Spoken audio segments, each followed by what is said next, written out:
ரொம்ப நேரம் உட்காந்துட்டே இருக்கிறவங்களுக்கு என்ன ஆகுனா இடுப்பெலும்பு கீழே வந்து நிறைய பேர் உட்காந்துட்டே இருப்பாங்க. எந்திரிக்கும் போது அவங்களால எந்திரிக்க முடியாது, டக்குன்னு எந்திரிக்க முடியாது, அப்போ இழுத்து பிடிக்கிற மாதிரி இருக்கும். ஸோ எண்ணெய் தேய்ச்சி குளிக்கிறதே ரொம்ப ரொம்ப ரேர் ஆயிடுச்சு. எண்ணெய் தேய்ச்சி குளிக்கிறது பார்த்தீங்கன்னா தீபாவளி டைமோ இல்லைன்னா வந்து எப்பயாவது யாராவது சொன்னாங்கன்னா மட்டும் தான், ஹீட் ஆனால் மட்டும் தான் நம்ம பண்ணுறோம். நமக்குன்னே ஒரு ½ hour ஒதுக்கி எல்லா ஜாயின்ஸ் அட்லீஸ்ட் ஒவ்வொரு ஜாயின்ஸை கால் சுற்றுறது, கை சுற்றுறது, இந்த மாதிரி கழுத்துக்கான எக்ஸசைஸ் பண்ணுறது, இதெல்லாம் பண்ணிட்டே வந்தோம்னா எண்ணெய் தேய்ச்சி குளிச்சு இந்த எக்ஸசைஸ் பண்ணுறது நிச்சயமாக தேய்மானம் அண்ட் கம்ப்ரெஷன் ஆகாமல் தடுத்துட்டே இருக்கலாம். ரெகுலராக நிறைய பேர் வீட்டில் இன்றைக்கி ஈஸியான உணவுன்னு சொல்லிட்டு எல்லாருமே சாம்பார் சாம்பார் சாம்பார் தான் சாப்பிட்டே இருப்பாங்க.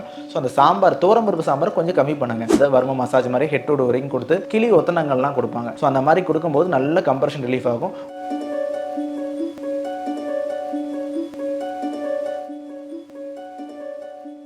ஹெல்த் கஃபே நேயர்களுக்கு வணக்கம். நான் டாக்டர் ராஜகோபாலகிருஷ்ணன், ஸ்ரீ போகர் ஆரோக்கியாலயிலிருந்து. இன்றைக்கி நம்ம பார்க்க போகிற டாபிக் பார்த்தீங்கன்னா ஸ்பைனல் கார்டு டிஸார்டர்ஸ்.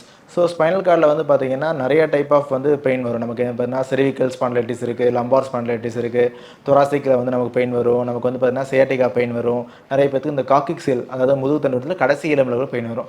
ஸோ இந்த ஸ்பைனல் கார்டு டிஸார்டர்ஸில் எதனால் வருது, யாருக்கெல்லாம் வரும் அப்படின்னு பார்த்தீங்கன்னா மெயினாக வந்து பார்த்தீங்கன்னா நிறைய பேருக்கு வந்து பார்த்தீங்கன்னா ரொம்ப லாங்காக உட்காந்து வேலை பார்க்குறாங்களா, சிட்டிங் டைப்பில் யாரெல்லாம் ரொம்ப அதிக நேரம் உட்காந்து பார்க்குறாங்க, ஒரே பொசிஷனில் 1 மணி நேரமோ 2 மணி நேரமோ, சில பேர் 3 மணி நேரம் 4 மணி நேரம் கூட சிஸ்டம் ஒர்க் பார்த்துக்கிட்டே இருப்பாங்க.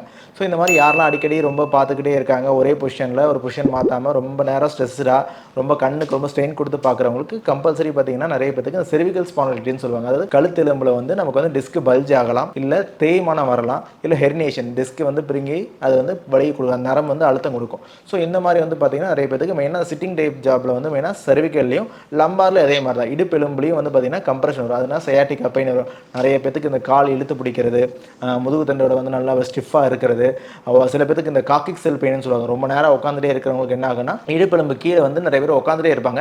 எந்திரிக்கும் போது அவங்களால எந்திரிக்க முடியாது, டக்குன்னு எந்திரிக்க முடியாது, அப்போ இழுத்து பிடிக்கிற மாதிரி இருக்கும். ஸோ இந்த பெயின்லாம் மெயினாக வந்து பார்த்தீங்கன்னா ஒரு லாங் ஸ்டாண்டிங்காக ஒரு லாங் ஹவர்ஸில் ஒரே பொசிஷனில் ரொம்ப நேரம் உட்காந்துட்டே இருக்கவங்க, ஃபிசிக்கல் ரொம்ப கம்மியாக இருக்கவங்க, அதே மாதிரி அன்டைமில் வந்து யாரெல்லாம் வந்து ஃபுட்டு சாப்பிட்றாங்க, ஒரு டைமுக்கு காலையில் ஒரு 8 மணிக்குள்ளே, மதியானம் ஒரு 1 மணிக்குள்ளே, நைட்டு வந்து ஒரு 7 மணி 7:30 மணிக்குள்ளே உணவு சாப்பிட்டு கரெக்டாக வந்தாங்கன்னா அவங்களுக்கு கொஞ்சம் நல்லா ஹெல்த்தாகவே இருப்பாங்க. சில பேர் வந்து அன்வான டைமில் சொல்லுவாங்க, அதாவது நைட்டு ஒரு 11 மணிக்கு 12 மணிக்கு இல்லை ஒரு 3 மணிக்கு நைட்டு, இல்லை மதியான நேரத்தில் கூட மதியான டைம் வந்து ஒரு 1 மணிக்குள்ளே சாப்பிடாம 3 மணிக்கு சாப்பிட்றவங்க, இந்த மாதிரி இருக்கவங்களுக்கு வந்து கேஸ் ஃபார்மேஷன் அக்குமுலேஷன் ஆகும்.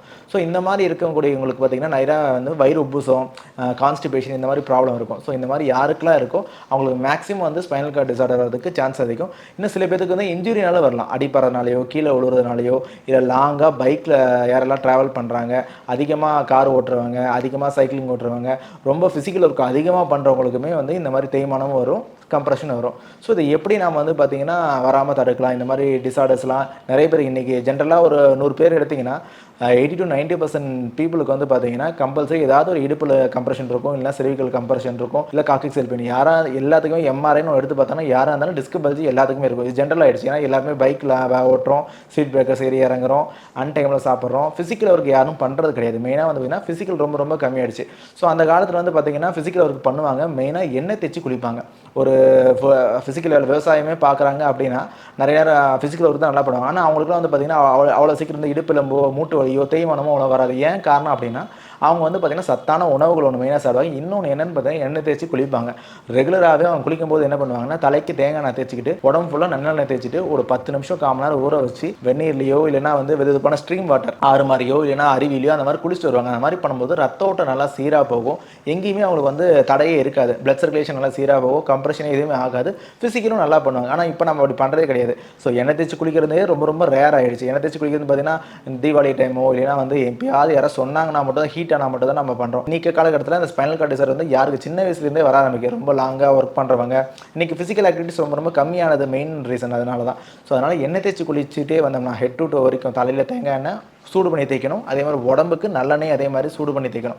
ஸோ இந்த மாதிரி நம்ம கண்டினியூஸாக வந்து ரெகுலராக அட்லீஸ்ட் நிறைய பேர் கேட்பாங்க, எனக்கு எண்ணெய் தேய்ச்சி குளிச்சா சளி பிடிச்சிரும், எனக்கு சைனஸ் ப்ராப்ளம் வந்துடும், அதனால் எனக்கு அலர்ஜின்னு சொல்லுவாங்க. அவங்களாம் என்ன பண்ணால் உடம்புக்கு தாராளமாக எண்ணெய் தேய்ச்சி குளிங்க. தலை கூட நீங்கள் வாரத்துக்கு ஒரு தடவையோ ஒரு 10 நாளைக்கு ஒரு குளிங்க. ஆனால் உடம்புக்கு கம்பல்சரி நல்லெண்ணெய், வெறும் நல்லெண்ணெயே போதும். அந்த மூலிகை எண்ணெய் தான் தேய்க்கணும் அவசியம் கிடையாது. வெறும் நல்லெண்ணெயே சூடு பண்ணிவிட்டு ரொம்ப பெயினாக இருந்துச்சு அப்படின்னா பச்சை கற்பூரம் ஆட் பண்ணிக்கலாம், இல்லைனா நொச்சியலை ஆட் பண்ணிக்கலாம். இந்த மாதிரி ஆட் பண்ணிவிட்டு நம்ம சூடு பண்ணிவிட்டு உடம்பு ஃபுல்லாக ஆயில் மசாஜ் மாதிரி பண்ணிவிட்டு ஒரு 10 நிமிஷம் ஒரு 1/4 மணி நேரம் வச்சு வெந்நீரில் குளிக்கணும். இல்லைனா அருவி மாதிரி இருக்கக்கூடிய இடங்கள் பக்கத்தில் இருந்துச்சுன்னா அந்த மாதிரி போங்க, இல்லைனா ஆறு மாதிரி இருக்கிறது போய் குளிக்கணும். ஸ்ட்ரீமாக இருக்கணும், இல்லைனா சுடுதண்ணியில் குளிக்கணும். இந்த மாதிரி குளிச்சிங்கன்னா கம்பல்சரி தேய்மானம் வராது. இடுப்பு வலியோ இல்லை கம்ப்ரெஷனோ இல்லைனா வந்து கழுத்து தேய்மானோ எதுவுமே வராமல் பார்த்துக்கலாம். இன்னொன்று எக்ஸசைஸ் கம்பல்சரி பண்ணணும். அந்தந்த ஜாயிண்ட்டுக்கு நம்ம மூமெண்ட்ஸ் கொடுக்கணும். நம்ம உடம்புல கால்ல இருந்து கை, ரெஸ்ட் ஜாயிண்ட்டு, கழுத்து எல்லாத்துலேயுமே ஜாயிண்ட் தான். ஸோ எல்லா இடத்துலையுமே என்னன்னா சைனோவியல் ஃப்ளூயிட்னு ஒரு என்சைம் வந்து சுரக்கும். ஸோ அதை நம்ம செக்ரீஷன் பண்ணால் கரெக்டான மூமெண்ட் கொடுத்துக்கிட்டே இருக்கணும். ஒவ்வொரு கை அசைவு கொடுக்குறது, கால் அசைவு கொடுக்குறது, அந்த மாதிரி ஒரு நாளைக்கு நமக்குன்னே ஒரு 1/2 அன் ஹவர் ஒதுக்கி எல்லா ஜாயின்ஸ் அட்லீஸ்ட் ஒவ்வொரு ஜாயின்ஸை கால் சுற்றுறது, கை சுற்றுறது, இந்த மாதிரி கழுத்துக்கான எக்ஸசைஸ் பண்ணுறது, இதெல்லாம் பண்ணிட்டே வந்தோம்னா எண்ணெய் தேய்ச்சி குளிச்சு இந்த எக்ஸசைஸ் பண்ணுறது நிச்சயமாக தேய்மானம் அண்ட் கம்ப்ரெஷன் ஆகாமல் தடுத்துட்டே இருக்கலாம். அதேமாதிரி ரொம்ப லாங்காக சிட்டிங்லேயே உட்காந்துருக்கோம் சார், எனக்கு வேறு வழி இல்லை, சிஸ்டம் தான் எனக்கு உட்காந்துட்டே இருக்கேன், நான் உட்காந்துனா ஒரு 6 மணி நேரம் பார்ப்பேன், ஒரு 8 மணி நேரம் நான் உட்காந்து சிஸ்டம் தான் ஒரு வழி இல்லை அப்படின்றவங்களுக்கு நான் ஒரு சிம்பிள்னா ஒரு 1/2 அன் ஹவர் ஒரு 1 ஹவர் உட்காந்து கம்பல்சரி ஒரு அலாரம் வச்சுக்கோங்க. அது ஜஸ்ட் ஒரு 5 நிமிஷம் ஒரு வாக்கிங் மாதிரி போயிட்டு உட்காந்து சப்பளங்கால் போட்டு ஒரு 5 நிமிஷம் உட்காந்து நல்லா ஸ்ட்ரைட்டாக உட்காந்துட்டு ஒரு 10 நிமிஷம் உட்காந்துட்டு வாங்க. 5 நிமிஷமாவது ஒரு 10 நிமிஷம் உட்காந்து வந்தீங்கன்னாவே அந்த ஸ்பைன் அலைன்மெண்ட் வந்து கரெக்டாக இருக்கும். ஆனால் எஞ்சி கொஞ்சம் நடந்து போய் உட்காரணும். அதே பொசிஷனில் உட்காந்து நான் ஸ்ட்ரைட்டாக உட்காரலாம் கிடையாது. எஞ்சி நடந்து கை கால் அசை கொடுத்து ஒரு 5 நிமிஷத்துக்கு ஒரு 1 ஹவர் உட்காந்திங்கன்னா ஒரு 5 மினிட்ஸ் அந்த மாதிரி ஒரு வாக்கிங் மாதிரி போயிட்டு ஒரு சிட்டிங் உட்காந்துட்டு ஸ்பைனில் வந்து கரெக்டாக வச்சுட்டு ஒரு ப்ரீத்திங் பிரீத் ஒன் பண்ணிட்டு ஒரு 5 நிமிஷம் அந்த மாதிரி பண்ணிட்டு வந்தீங்கன்னாவே கொஞ்சம் நமக்கு அந்த பிளட் சர்க்குலேஷன் வந்து சீராக போகும். ஒரே பொசிஷன் இல்லாமல் கொஞ்சம் மாறுதலாக நமக்கு வந்து பார்த்திங்கன்னா கொஞ்சம் தடை இல்லாமல் சீராக போகும். இன்னொன்று எண்ணெய் தேய்ச்சி குளிங்க.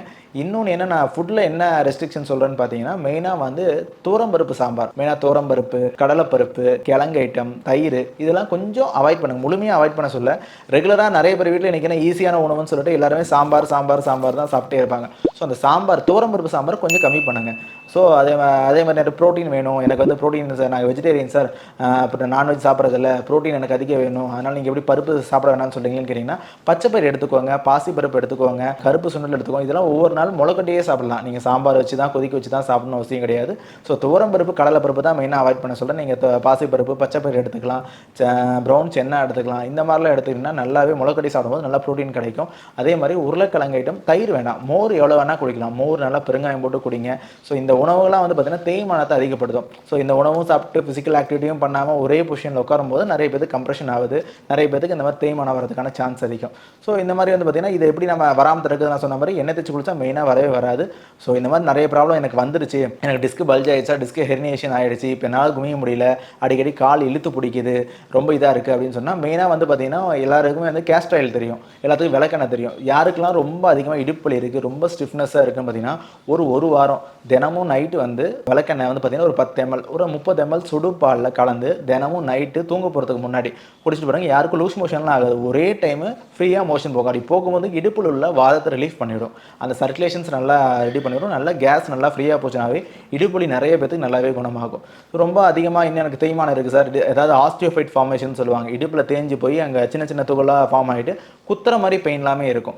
ஸோ அந்த மாதிரி இருக்க கண்டிஷனுக்கு வந்து என்ன பண்ணால் நம்ம வந்து தெரப்பி வைஸ் தான் போகணும். ஃபஸ்ட்டு இந்த மாதிரி எப்படி இது கண்டுபிடிக்கலாம், நிறைய பேருக்கு இடுப்புலி இருக்கும், நிறைய பேருக்கு வந்து ரொம்ப கால் இழுத்து மறுத்து போகிற சென்சேஷன் எல்லாமே இருக்கும், கழுத்து நரம்பெல்லாம் அப்படியே பிடிச்சி இழுக்கிற மாதிரி இருக்கும், கை நரம்புல உள்ள சென்சேஷன்லாம் மாறும். இந்த மாதிரி இருந்துச்சுன்னா என்ன மாதிரி டெஸ்ட் எடுத்து பார்க்கலாம்னா எம்ஆர்ஐ எடுத்து பார்க்கலாம். ஃபஸ்ட்டு வந்து எக்ஸ்ரேல நமக்கு வந்து பார்த்தீங்கன்னா தேய்மானம் இருக்கான்னு தான் தெரியும். ஆனால் எம்ஆர்ஐ எடுத்து பார்த்தீங்கன்னா அந்த ஸ்பைனல் கார்டு எங்கே கம்ப்ரெஷன் ஆகிருக்கு, எந்த ஏரியாவில், இப்போ செர்விக்கலா, தொராசிக்கா, லம்பாரா, இல்லைனா வந்து பார்த்திங்கன்னா இது ஸ்பைனல் கார்டு காக்கிஸ் போனா, எந்த போனில் நமக்கு வந்து எங்கே கம்ப்ரெஷன் ஆகிருக்கு நம்ம கரெக்டாக தெரியும். ஸோ இந்த மாதிரி தேய்மானம்லாம் நம்ம கரெக்டாக தெரிஞ்சிச்சு அப்படின்னா நீங்கள் நிறைய ஆயுர்வேத ஹாஸ்பிட்டல் வந்துருச்சு, நல்ல ஆயுர்வேத தெரப்பி சென்டரில் போய் நீங்கள் என்ன பண்ணுங்கன்னா ஒரு ஃபுல் செட் ஆஃப் ஒரு கிளென்சிங் மாதிரி எடுக்கலாம். ஸோ ஆயுர்வேதில் வந்து கேரளிய பஞ்சகிரமா தெரப்பின்னு சொல்லியிருக்கு, அதாவது மசாஜ் மாதிரி கொடுப்பாங்க, அதாவது வர்ம மசாஜ் மாதிரி ஹெட் டு வரைக்கும் கொடுத்து கிளி ஒத்தனங்கள்லாம் கொடுப்பாங்க. ஸோ அந்த மாதிரி கொடுக்கும்போது நல்ல கம்ப்ரெஷன் ரிலீஃப் ஆகும். ஒரு பேதி மருந்து கொடுப்பாங்க இனிஷியலாக, ஒரு 4-5 நாள் ஒரு வாரம் ட்ரீட்மெண்ட் போனதுக்கப்புறம் இனிஷியலாக பேதி மருந்து கொடுப்பாங்க. பேதி மருந்து கொடுத்தாவே நல்லா அந்த ஸ்பைனல் கார்டு எல்லாமே கொஞ்சம் ஃப்ரீ ஆகிட்டு நல்ல கம்ப்ரெஷன் கொஞ்சம் இந்த மாதிரி ரிலீஃப் ஆரம்பிக்கும். ஸோ அதுக்கப்புறம் ஒரு 50% 60% நல்லாவே பெயின் குறையும். ஸோ அதுக்கப்புறம் வந்து பார்த்தீங்கன்னா ஆயுர்வேத முறையில் பேதி மருந்து கொடுத்துட்டு வஸ்தி முறைகள்னு சொல்லுவாங்க, அதாவது யோக வஸ்தின்னு சொல்லுவாங்க. அந்த வஸ்தி முறைகள் பார்த்தீங்கன்னா 2 டைப் இருக்குது. ஒன்று எக்ஸ்டர்னலாக முதுகு தண்டு வடம் ஃபுல்லாகவே பாத்தி மாதிரி கட்டி எண்ணெயை சூடு பண்ணி வைக்கிற கடி வஸ்தி, இல்லைனா பிரிஸ்ட வஸ்தி, இல்லை கிரீவ வஸ்தின்னு சொல்லுவாங்க. அதாவது முதுகு தண்டு வடம் ஃபுல்லாக பாத்தி மாதிரி கட்டி அங்கே இருக்கக்கூடிய கம்ப்ரெஷன் ரிலீஃப் பண்ணி பெயின் ரிலீஃப் பண்ணுறதுக்காக பண்ணுவாங்க. இன்னொன்று இந்த யோக வஸ்தின்றது பார்த்தீங்கன்னா இன்டர்னலாக கொடுப்பாங்க, யோக வஸ்தி, கர்ம வஸ்தி, கால வஸ்தின்னு சொல்லுவாங்க. அது மெயினாக வந்து பார்த்தீங்கன்னா இன்டர்னல் வஸ்தி, மலைக்குடல் வழியாகவே மருந்துகள் செலுத்தி கஷாயங்கள் இதெல்லாம் செலுத்தி நம்மளோட இன்டெஸ்டைனை நல்லா க்ளீன் பண்ணுவாங்க. நம்ம இன்டெஸ்டைனுக்கும் முதுகு தண்டு வடத்துக்கும் டைரக்ட் கனெக்ஷன் இருக்குது. இன்டெஸ்டைனில் ஒழுங்கான கழிவுகளோ இல்லை வாதம் ரொம்ப அதிகமாகவோ சேர்ந்திருந்தாலும் நம்ம கம்ப்ரெஷன் அதிகமாகும். ஸோ இன்டெஸ்டைன் நல்லா க்ளீன் பண்ணி அதை ஸ்ட்ரென்தன் பண்ணுறது மூலயமா முதுகு தண்டு வடத்தை சரி பண்ணுவாங்க ஆயுர்வேதத்தில். இது வந்து வஸ்தி கர்மான்னு சொல்லுவாங்க. ஸோ இது ரெண்டுமே வந்து ரொம்ப சிறந்த ட்ரீட்மெண்ட்டாக இருக்கும். நம்ம ஆயுர்வேத ஹாஸ்பிட்டலில் என்ன பண்ணுறோம்னா இந்த மாதிரி ஸ்பைனல் கார்டு டிசார்டர்ஸ்க்கு வந்து பார்த்திங்கன்னா minimum 7 days 15 days 21 days therapy வந்து கொடுக்கும். ஒரு மினிமம் ஒரு 7 டேஸ் எடுத்தாவே பார்த்தீங்கன்னா பேசிக்காக நம்ம வந்து ஃபஸ்ட்டு ஒரு 2 நாள் வந்து ஃபுல் பாடி மசாஜ் கொடுப்போம். ஹெட் டு டோருக்கு வரும் மசாஜ் மாதிரி கொடுத்துட்டு பொடி கிளிகள் கொடுப்போம், ட்ரையான ஒத்தனை கொடுப்போம். அடுத்து ஒரு 4 நாளைக்கு எலுமிச்சம்பழம், மாமணக்கிழை, நொச்சி இலை இதெல்லாம் கொடுத்து இலக்கிளியாவோ நாரங்கிளியாவோ எண்ணெயிலேயே தொட்டு ஒத்தனை கொடுப்பாங்க. அதுக்கப்புறம் வந்து லாஸ்ட் டே ஒரு ஸ்டீம் பாத் மாதிரி கொடுத்துட்டு ஒரு மைல்டாக ஒரு பேதி மருந்து கொடுத்துட்டு நம்ம வந்து அடுத்த நாள் வரும சிகிச்சை மூலியமாக அந்த ஸ்பைனல் கார்டு வந்து போன் செட் பண்ணிவிடுவோம். இது பேசிக்காக இருக்கக்கூடிய கம்ப்ரெஷன் சிம்பிளாக தான் இருக்குன்றது நல்லா க்ளீன் ஆகும். இன்னும் நிறைய பேர் ரொம்ப கம்ப்ரெஷனாக இருந்துச்சுன்னா நம்ம சொன்ன மாதிரி இந்த பேசிக்கான்ற 7 டேஸும் பண்ணிவிட்டு இன்னொரு 8 டேஸில் அந்த யோக வசதி சொன்ன இல்லைங்களா, மலைக்குடல் வழியாக மருந்து செலுத்திட்டு அந்த ஃபுல் கம்ப்ரெஷன் நல்லாவே ரிலீஃப் ஆகும். நல்லா அந்த எவ்வளோ ஸ்டிஃப்னஸ் இருக்கிறவங்க, நடக்க முடியாதவங்க நிறைய பேருக்கு வந்து நல்ல ரிசல்ட் இருக்குது. அந்த யோக வசதி பண்ணாவே நிறைய பேருக்கு ஒரு 15 டேஸ் மினிமம் இருந்தாவே நல்லா இருக்கும். இன்னும் அதிகமாக தேய்மானம் இருக்குது, ரொம்ப ப்ரொலாங்கடாக இந்த வியாதி இருக்கிறவங்களுக்கு தான் 21 டேஸ் நம்ம அட்வைஸ் பண்ணுவோம். ஸோ அந்த மாதிரி இருக்கும்போது ஃபுல் ஸ்ட்ரென்தனிங் பண்ணிவிட்டு நல்லா மேக்ஸிமம் பெயின் குறைச்சி விட்டு அது எப்படி நம்ம லைஃப் ஸ்டைலில் மெயின்டைன் பண்ணலான்ற ஒரு இதையும் நம்ம சொல்லிடுறோம். ஸோ யாருக்கெல்லாம் இந்த மாதிரி பெயின் இருக்கோ யூஸ் பண்ணிக்கலாம். நான் சொல்கிற டிப்ஸை ஃபாலோ பண்ணுங்கள். நிறைய பேர் பார்த்தீங்கன்னா இன்றைக்கி ரொம்ப சடனாக பெயின் வரும், எல்லாருமே டக்குன்னு இந்த மாதிரி ஆயுர்வேத ட்ரீட்மெண்ட் வருவாங்க. ஃபஸ்ட்டு போக வேண்டியது பார்த்தீங்கன்னா ஃபிசியோதெரப்பி ட்ரீட்மெண்ட்டுலாம் நிறைய பேர் போவாங்க. ஸோ ஃபிசியோதெரப்பி எடுக்கலாமா இல்லையான்னு நான் ஃபஸ்ட்டு சொல்லிடுறேன். ஃபிசியோதெரப்பி தாராளமாக எடுக்கலாம். ஏன்னா அவங்களுமே நிறைய வேக்ஸ் ஒத்தடங்கள், ட்ராக்ஷன் இந்த மாதிரிலாம் போடுவாங்க. ரொம்ப பெயின் கம்ப்ரெஷன் ரொம்ப மைல்டாக இருக்குன்னா தாராளமாக ஃபிசியோதெரப்பி பண்ணிக்கலாம். ஆரம்ப ஸ்டேஜில் நல்லா பெயின் குறையும் கொஞ்சம் இருக்கும். ஆனால் பர்மனெண்ட் தீர்வு வேணும் அப்படின்றவங்க இந்த மாதிரி ஃபிசியோதெரப்பி பண்ணிவிட்டு கொஞ்சம் ஆயுர்வேத தெரப்பி இந்த கிளென்சிங்லாம் பண்ணி வரும சிகிச்சை, ஏன்னா எண்ணெய் போட்டு அந்த முழு உடலையும் நம்ம இது பண்ணி வரும மசாஜ் கொடுத்து பண்ணால் மட்டும்தான் கம்ப்ரெஷன் ரிலீஃப் ஆகும். ஸோ அந்த கம்ப்ரெஷன் நிறைய பேருக்கு ரிலீஃப் பண்ணியிருக்கோம். ஸோ ஃபிசியோதெரப்பியும் நம்ம கூட ப்ளஸ் இந்த ஆயுர்வேத தெரப்பியும் சேர்ந்து வரும், நல்ல இம்ப்ரூவ்மெண்ட் இருக்கும். ஆரம்ப ஸ்டேஜில் உங்களுக்கு ரொம்ப பெயினாக இருந்தால் தாராளமாக ஃபிசியோதெரப்பி போகலாம், அக்குபஞ்சர் அந்த மாதிரி எல்லாத்துக்கும் போகலாம். ஆனால் நிரந்தர தீர்வு வந்து ஆயுர்வேத மூலியமாக நல்லாவே கிடைக்கும் உங்களுக்கு. இதே மாதிரி பல பிரச்சனைகளுக்கு பல தீர்வுகளோடு உங்களை மீண்டும் சந்திக்கிறேன். நன்றி, வணக்கம். இந்த வீடியோ உங்களுக்கு பிடிச்சிருந்தா லைக் பண்ணுங்க, ஷேர் பண்ணுங்க, கமெண்ட் பண்ணுங்க. மறக்காம ஹெல்த் கஃபே தமிழ் சேனலை சப்ஸ்கிரைப் பண்ணிட்டு பெல் பட்டனை கிளிக் பண்ணிடுங்க.